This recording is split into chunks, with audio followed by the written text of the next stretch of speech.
what is positive reinforcement? Positive reinforcement is simply adding something to the environment, in this case, a tasty food reward, and rewarding our dog or our puppy for performing a desirable behaviour.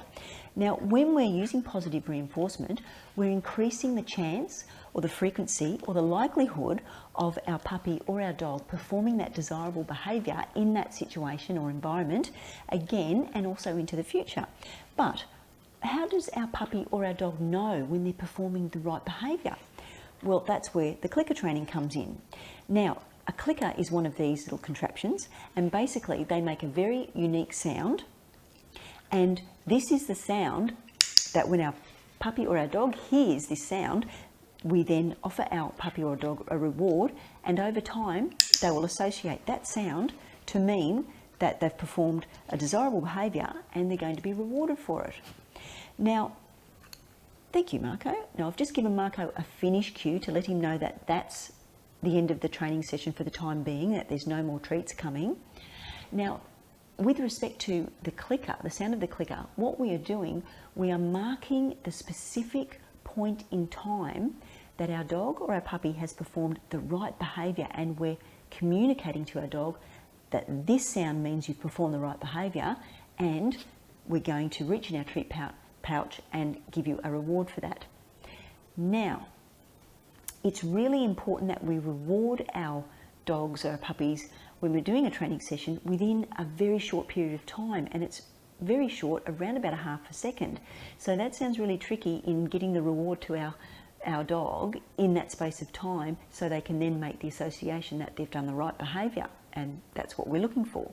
So that's where the clicker comes in, because it is also called a bridge, which is spelt B-R-I-D-G-E, and it bridges the time gap between us pressing the button, communicating to our dog, you've done the right behaviour and a reward is coming, and the time that it takes for us to then reach into our treat pouch and give that reward to our dog.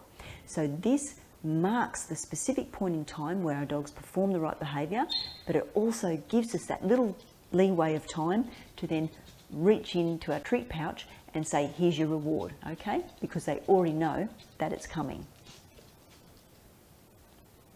Now let's just have one more look at conditioning the bridge, which is training Marco to learn to associate the sound of the clicker, meaning that he's performed the right behaviour and that a reward's coming.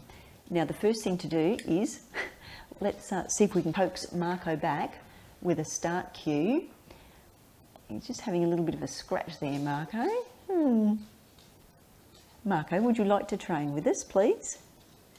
Marco's making his way back. Oh, he's realised there's a treat there. That's great. So I've just given Marco a start cue. He's taken the food from me very readily. So that means he's pretty happy to interact with me. So I'm going to go ahead and start my training session again. And this is going to be conditioning the bridge with Marco. So I'm just pressing the clicker and I'm giving Marco a reward. And I'm giving him another reward. So you can see that when I press the clicker, it makes a unique sound, and Marco's anticipating that a reward's coming very quickly. He's understanding what that means very readily. All right, so we're just going to end that session now. Thank you, Marco. So that is my finish cue, and that's signalling to Marco that there's no more treats coming, and that's the end of that session for the time being. Now that was very simple and very easy to do, but it is an important piece of information to know before you start clicker training. You need to have your dog familiar with the sound of the clicker, and you need to be able to provide a specific meaning for your dog when you're using this. In this case, we're conditioning our dogs to understand that when they hear the sound of this clicker, it means A, they've performed the correct behaviour that we're looking for, and B, just give us a second because we're going to reach in our treat pouch and give you that reward. Well, thanks very much for watching our very first video on our 5-minute technique series. Now, it was a very brief and very basic introduction to clicker training using positive reinforcement, but it's a very important concept nonetheless, and it's also important to introduce your dog to the clicker in the right way. So if you're new here, please consider subscribing for more videos like this, and if you like this video, please give it a thumbs up. Well, that's about it from Marco and me this week. Thanks for watching, and remember, from Marco and me, stay positive.